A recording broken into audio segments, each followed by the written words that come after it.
And did Fletcher Cox play today? Can somebody tell me? Was he in a witness protection program? Or what? I don't get it with this. You pay this guy this kind of money, and I don't want to hear about, he's getting double teamed.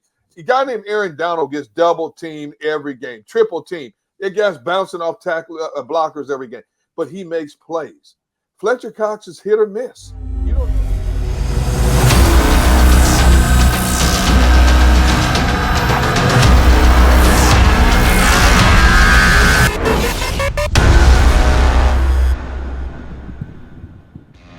Go for the midnight dares. Go for the game. Go for the hits. Go for the fans. Go for the win. Go to Ocean Casino Resort. Book your trip at theoceanac.com. Oh my. Welcome into the JAKIB Media Live Postgame Show on the JAKIB Media YouTube channel and all you fine people watching on 6abc.com. My name is Mark Farzetta. You got Derrick Gunn. You got Devin Caney. We'll be joined later in the show by John McMullen, and it was not the night or the afternoon that the Eagles were hoping for. Going into this one, they hanged with the Kansas City Chiefs for a good amount of time, almost about 3.5 quarters, before the Chiefs just decided, hey, look, we can do whatever we want to do against this defense. And they had their way with this Eagles defense. Jonathan Gannon will be back to the drawing board for him. A lot of missed opportunities in this game. Jalen Hurts missing a couple of throws in the end zone. One to Zach Ertz early, the other to Greg Ward. Both times the Eagles had to settle for 3 points in those scenarios. But overall, a lot of focus is going to be on this defense. Gunner, looking at this game today, if I would have told you before the game you're going to lose by 12 points to the Chiefs, I think a lot of people would have said, wow, was that close? The game didn't play out the way that we really thought it would. They actually hung with them for a lot longer than that. But when push came to shove, the Chiefs just pushed a button to score. That's what it seemed like when it came to this Chiefs offense versus this Eagles defense. Well, I think first and foremost, the blueprint is out now on this Eagles defense. You can run the ball.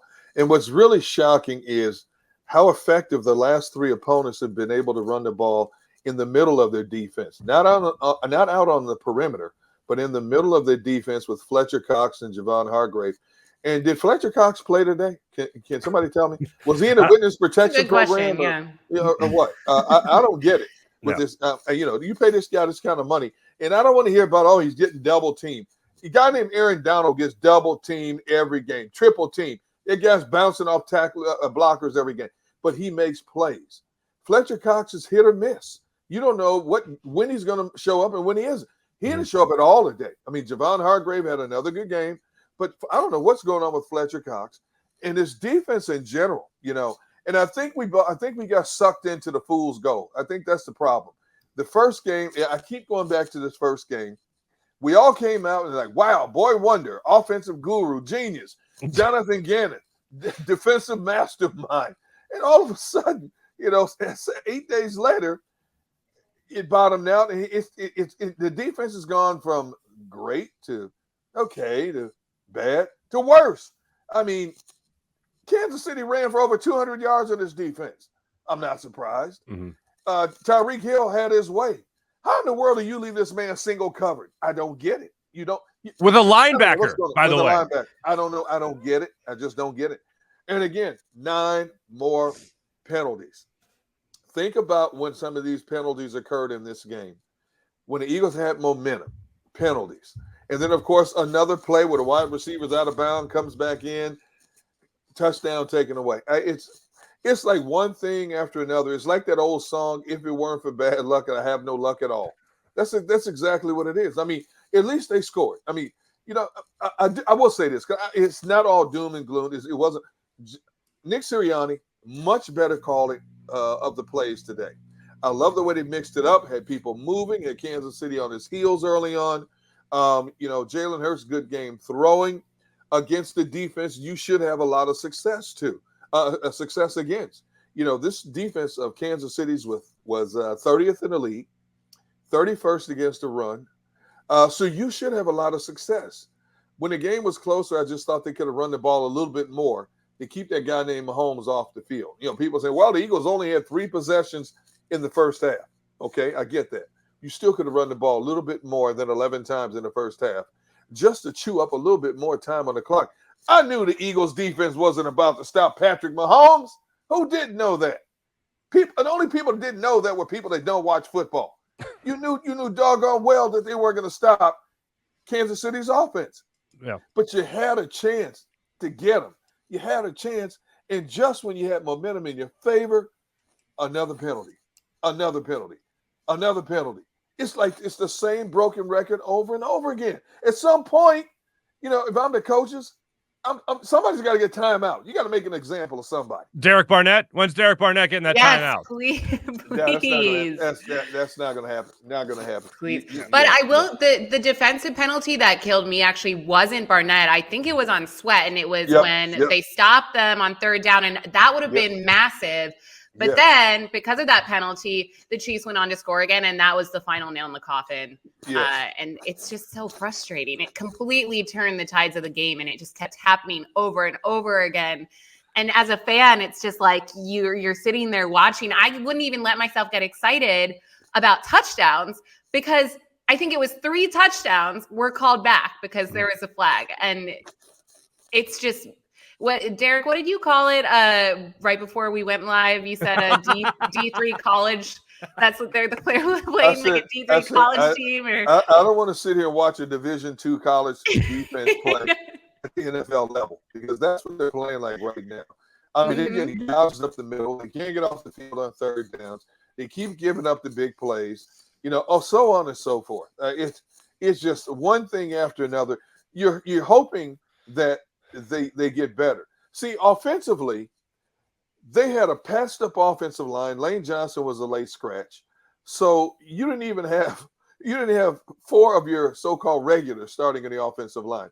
And I thought the offensive line, for the most part, did a great job protecting Hurts. I love the way he got the ball out of his hands quickly. The defense, you got a lot of veteran players on that defense, guys who have played this game at least several years, and some of them were Pro Bowlers. I don't get what's going on with this defense at all. I really don't. I mean, no, and Gunnar, to your point earlier about Fletcher Cox, I was looking specifically to see whether or not he was going to be double teamed a lot today or not. Nothing jumped out to me as crazily out of the ordinary when it came to how the offense was scheming against Fletcher Cox. One play in particular, it was completely one-on-one. It was only one-on-one. Right. And I believe it was a scramble to the left by Patrick Mahomes, where it looked like he just kind of gave up on the play, Fletcher Cox. When the play started rolling away from his side of the football, where he was being blocked away from, by the way. He wasn't fighting through it. He was being held one-on-one, being beat in that battle. Play started rolling to the opposite side of the field, and he just kind of stopped right there and turned around and looked at the offensive lineman like, either, hey, good play to you, or I'm going to get you next time. Unfortunately for him, next time never happened for Fletcher Cox. But if you went into this game, and here's what's absolutely incredible about this, if you went into this game and you were to say total yards between the two teams, who do you think would vastly outgain the other? The Kansas City Chiefs, right? The Kansas City Chiefs outgained the Philadelphia Eagles in total yards by 10 yards. Yes. That's it. But the difference in this game was on the ground. Yes. I didn't feel like Nick Sirianni. I'll say this. His game plan was 1,000 times better than what it was Monday night against the Cowboys. Do we all agree on that? Devin, you agree? Yes, okay. I do agree. When it comes to running the football, though, it was still not something at the forefront of his offensive game plan. Now, I only bring this up not to harp on the fact that they didn't run, but to simply say it's not always about run-to-pass ratio. If they would have run more, sure, I would have liked that. But their best drive of the game, I believe they handed the ball off for one running play. One time in their second possession where they marched down the field and scored a touchdown. That to me was the antithesis. That to me was the perfect example of why Nick Sirianni can show signs of improvement. And I felt this week he showed a lot of signs of improvement over the last 6 days. Whatever he was doing, not wearing the T-shirts, if that's part of it, watching film differently, purposely including different plays that were close to the line of scrimmage for Jalen Hurts where he struggles throwing the ball deep. That, to me, was perfect play calling and execution by this Eagles offense. The only thing that I'll hold against them on that one particular drive, second possession, that's where Andre Dillard had that holding penalty. That's the only one that you go, all right, there. Maybe that's the only one we can have back. Yeah, but how many times was Andre Dillard illegal man downfield? How many times did that happen? That took another touchdown off the field. That took Dallas Goddard. Yes. Dallas Goddard almost lost his head on that play. Yeah. He was sacrificing his head off his own shoulders to try to score a touchdown for the Eagles on that play. But Andre Dillard was illegally up the field. It looked like he was making his block, fell down while making it, and ended up past 5 yards past the line of scrimmage. Hey, at one of the plays, I thought he was an eligible receiver or something. He was so far down the field. I'm thinking, okay, so now we got to go back to the drawing board. I mean, I know this is frustrating for Nick Sirianni. Like any coach, he wants to win, feels he can win. But when your team constantly shoots itself in the foot time and time again, and it's not getting any better, first of all, who's delivering the message? And number two, how thoroughly are the players listening to the message? Because there's no significant improvement in certain areas. Vastly improved in the offensive game flow, game calling, plays. But in terms of the little things that separate the difference between winning and losing, those little things continue to become even more magnified and add up to big things that have cost them in certain situations. They had their chances against Dallas on Monday night. They had their chances in this game. Two formidable opponents in a span of 6 days. And because of the mental miscues, they're on the short end of the straw again. Devin, go ahead, Devin. Go ahead, Devin. Well, that goes back to something that we brought up after the Dallas game, where there's clearly a lack of, I don't want to say discipline, but it is a discipline in a way. And it's kind of who do you blame? Who do you point fingers at in that situation? Because you have a rookie coaching staff, not just head coach. And Jalen Hurts is still only in his second year and first year as QB1. So it's like we need these older players to step up, or someone to step up and kind of give guidance. I don't know who to blame at this point, especially for the penalties. When you look at defense, is it Jonathan Gannon's responsibility to get guys like Derek Barnett under control? Like, I'm at a loss at this point. I don't know. I don't know what the solution is. Well, go ahead. Go ahead, Mike. I was just going to say, here's what's bothering me, and Gunnar, I'll throw this to you as well for this question. Right. Here's what's wild. Derek Barnett, they specifically asked Nick Sirianni about Derek Barnett, I believe, at Wednesday's press conference. And that's where Nick Sirianni held up the famous now blank piece of paper saying, look, right here on the screen, this is where we like to show people that they messed up, right? And he specifically answered it to Derek Barnett. So then they asked Darius Slay, or Slay as he's known, about that same thing that they'll do during film sessions, saying the player's number will show up down here who made the mistake. Well, Darius Slay had no idea what the reporter was asking him about, because apparently they don't do that on either side of the football, the offense or defense. So that I found to be very interesting.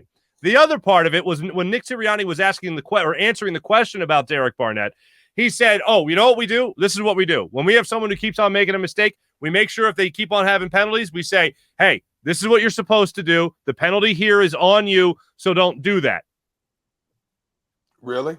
Isn't that what the official does? Like in the course of the game, he calls out whoever the penalty's on. The trick here is to coach up the person so they don't make the same mistake. If you're going to be caught on the sideline saying, oh, it's always him, then guess what? It better be addressed. Now, he did say they try to treat it like a play. Like if you keep on making the mistake, you're not going to be out there. So ultimately, if Derek Barnett keeps making the same mistake, he's not going to be out there. I will say, in fairness, and Devin, I think this is what you were hitting on earlier, Derek Barnett, you don't get the excuse when it happens to you almost every single week when it's always you. But I will say on this particular play, two things. One thing, he was pushed. He was going around the edge. There was a little push from the tackle. So, all right, if we're trying to be 1,000% fair here, there was a push on the play where he was already past his man. He was pushed into the lower portion of Patrick Mahomes. Mm-hmm. The other thing is that it would have set up if the play wasn't called, if the flag wasn't thrown, it would have been 3rd and 1 from the 6, I believe. Mm-hmm. The Chiefs are probably still getting that first down. I mean, they're pretty good offense. Oh, no question. Yeah. So no question. I can't hammer Derek Barnett for that particular play. The person I look at when it comes to the penalty realm, Josh Sweat obviously had that one, Devin, that you pointed out that gave the Chiefs new life. And then the other is Andre Dillard. What the hell, man? Exactly. Yeah. To answer Devin's question, when she asked who's to blame here, everybody's wearing an Eagles uniform and every coach, plain and simple. That's who's going to continue to be the problem until somebody rectifies this, or somebody's rectify this. I go Gannon to answer the question as well. I go Gannon before I go Sirianni. I thought Sirianni made enough adjustments in his game plan. Gannon, look, if they check to the line of scrimmage, they audible to the line of scrimmage. There's not much you could do when you have only, I believe, 2 linebackers on the field, and one of them ends up lining up over Tyreek Hill. To me, there's got to be better communication there. There's no way a linebacker in any situation should ever look across and see himself lined up against Tyreek Hill. It's similar to, but not exactly like, when you basically had Chase Claypool, who I believe already scored 2 touchdowns last year against you with the Steelers. Right, Nobody was over top it. No, I'm sorry. It was the White Snake. What the heck was that safety's name that that linebacker? Nate Gary. Nate Gary ended up being over Chase Claypool. So we saw that problem last year with the Steelers. They're seeing this problem this year at the goal line with Tyreek Hill versus a linebacker. I want to know what Howie Roseman and Jeffrey Lurie are thinking at this point. When they sit up in the crow's nest and they watch the game and watch how it's played, and I've mentioned this several times this season, and it just continues to resonate in my ear when Jeffrey Lurie said this offseason, this is a transitional year. And I understand, the situation when you have you're cap strong because of the money you gave Carson Wentz. We all knew they couldn't go out and get a lot of big name free agents to fill a lot of gaps. But I didn't think it was going to be this bad, especially defensively. I felt that they had enough defensive personnel, and they made some low-level additions. Ryan Kerrigan, where the heck is Ryan Kerrigan? He's with Fletcher Cox in the witness protection program. Yeah, that's where he is. Eric Wilson had an interception, but for the most part, Eric Wilson is not what you thought. Steve Nelson plays decent. But Steve Nelson is still not playing like the guy from 2019. He's playing more like the guy from 2020 in a lot of situations. So, the defense should be better off in a lot of ways than the offense should be, because of experienced personnel. You got a bunch of kids running around on offense, a quarterback trying to find his way with a load of pressure on his shoulders, trying to understand the system. And he flourished very well in today's game in this system, considering the circumstances. But there's something about the defense, and you're not going to go out and get anybody else. You're not going to go out and make any wholesale changes. And you still have the likes of Carolina coming up. And then you got to play Tampa on a short week. And then you got to go to Vegas and play that high-powered offense as well. And is it going to continue to get a lot worse before it gets better? Is there a middle ground where it stabilizes itself to a certain degree, so that you can keep your offense in games and give your team as a whole a better chance to win? Because your offense did just about everything they could to try to win this game and got little to no help from the defense again. Yeah. Look, it's not the focus. Let me just preface this by saying it's not the focus. But when we go back at the end of the year, however this year ends up, probably not going to be great. But however this year ends up, what did we say at the start of the year? This is going to be a huge evaluation process, not just for Nick Sirianni, but also for Jalen Hurts, and whether or not he can compete and show that he can be the number 1 quarterback for this team, the franchise guy going forward. Because no matter what, he's going to have maybe 3 first-round picks to compete against who could be the next franchise quarterback of this football team. When you look back on this game, the missed throw to Ertz, and I know Ertz later dropped it would have been a great catch, but bottom line is he dropped it in the end zone. The overthrow to Ertz in the end zone, the overthrow to Ward in the end zone on the rollout play. Yeah. Those are 2 plays that Jalen Hurts, I'm sure, wishes he had back, but those are also 2 plays that he needs to make.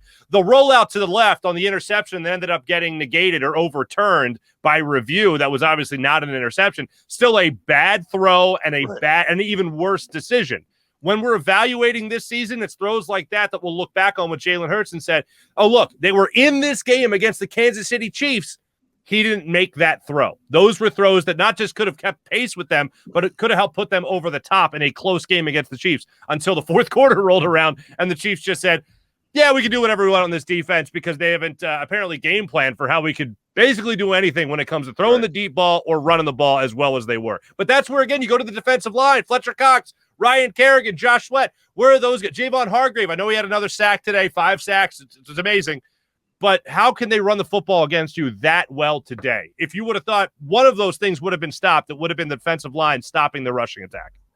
Kansas City likes to run the football, as well as they like to throw it up. But, you've got to do a much better job. There's a lot of money invested in the interior of that Eagles defensive line, and you've got to do a much better job of winning the point of attack. You're capable of doing it, but you're just not. And I'm watching play after play after play. Kansas City, 8 yards, 9 yards, 12 yards rushing. Again, right up the gut, not off the edges, right up the gut in this defense. And to me, number one, it starts with the front guys losing more times than winning that initial point of attack. And secondly, your linebackers have to come up and start filling the gaps. The linebackers are nowhere to be found until these running backs are getting to the second level. And if you don't have better linebacking play to support your front guys, it's going to continue to be this the whole season. And you've got a number of teams you still have to face that like to run the football. So you've told everybody you've got to face, if you want to have a chance to beat this Eagles team, control the clock and keep Jalen Hurts off the field and those young weapons, run the ball at the middle of their defense because they can't stop you. When we come back, we're going to continue to look at this defense and really ultimately how they ended up costing this team the game with their lack of defensive, really run defense in this game and what Jonathan Gannon can do the next time around. We'll make sure we cover that when we come back with a little bit more, I don't know, examples, obviously. Also, Lane Johnson, we'll let you try to give an update on Lane Johnson, what's going on with him. John McMullen will join the show a little bit later on from the stadium to let us know everything that went down in the Eagles press conferences. I do want to let you guys know that this show, brought to you by the JAKIB Media Network, also on 6abc.com, is presented exclusively by Ocean Casino Resort. Book your next weekend at Ocean Casino and go for the win. More live post-game show when we return. Go for the